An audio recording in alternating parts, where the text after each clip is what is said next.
Bienvenidos a una entrega más de Luces Cámara Derecho. Veremos en esta ocasión sobre la pena de inhabilitación, los criterios establecidos en la casación 1911-2019 Lambayeque. Es un caso en el que se atribuye dos delitos, el abuso de firma en blanco y el fraude procesal. Como sabemos, ante un concurso real debe establecerse la sumatoria de penas concretas. Es así que preveyendo uno de estos tipos penales, la figura de inhabilitación como pena conjunta, se establece en primer lugar la pena privativa de libertad de 1 año para un delito y 2 para el otro, para finalmente hacer la sumatoria y establecer 3 años de pena privativa de libertad finalmente suspendida. Pero además se prevé la inhabilitación que, lejos de establecer un criterio proporcional a la pena privativa de libertad impuesta, se establece el máximo de la pena de inhabilitación, considerando 3 años de inhabilitación en el sentido de que aquel que cometió el hecho ejercía la labor de abogado y que dentro del marco de su función o de su labor profesional habría ejecutado el delito.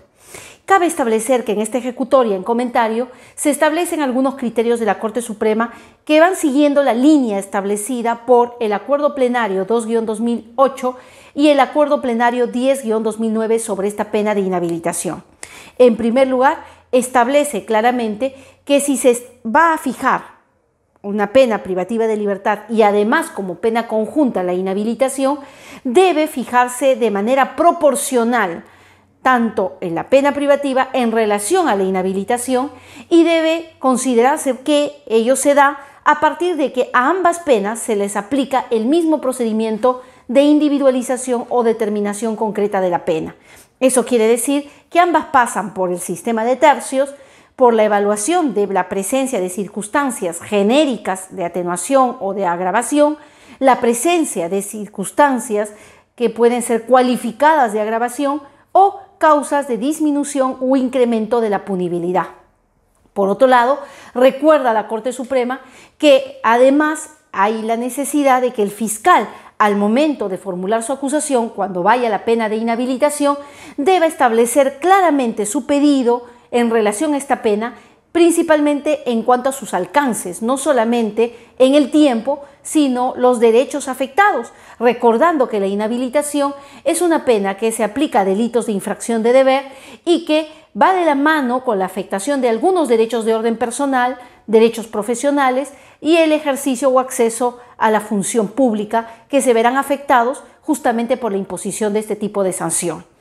Los derechos que sean suspendidos no pueden ser independientemente tratados al caso de imputación. Debe guardar una relación concreta con los delitos atribuidos. Pero lo más importante, si para efectos de la pena privativa de libertad se estableció el extremo mínimo de la pena de los delitos atribuidos, entiéndase, aplicando el sistema de tercios, no puede ser que para la inhabilitación se aplique el máximo de la pena prevista para este tipo de sanción,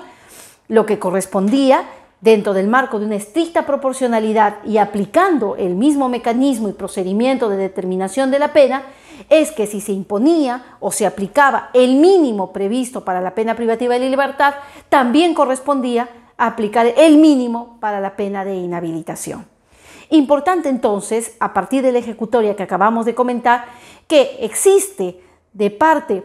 en primer lugar, de la Fiscalía, la obligación de determinar en su pretensión punitiva no solamente el cálculo de la pena privativa que pretende, sino que además deberá aplicar este mismo criterio en relación a las penas conjuntas, que cuando se trate de la pena de inhabilitación deberá hacer las precisiones que correspondan en relación a la duración, en relación al derecho afectado, y esto en estricta conexión con el delito que atribuye. Esta misma responsabilidad le alcanzará al juez que al momento de expedir sentencia deberá considerar que en la determinación judicial de la pena los criterios que alcancen a la pena privativa de libertad también deberán ser de aplicación a la pena de inhabilitación y lógicamente ver que guarde estricta proporcionalidad de modo tal que no se vea, como en este caso, una pena privativa mínima y una inhabilitación que más bien se va por el margen máximo de la pena. Gracias por su atención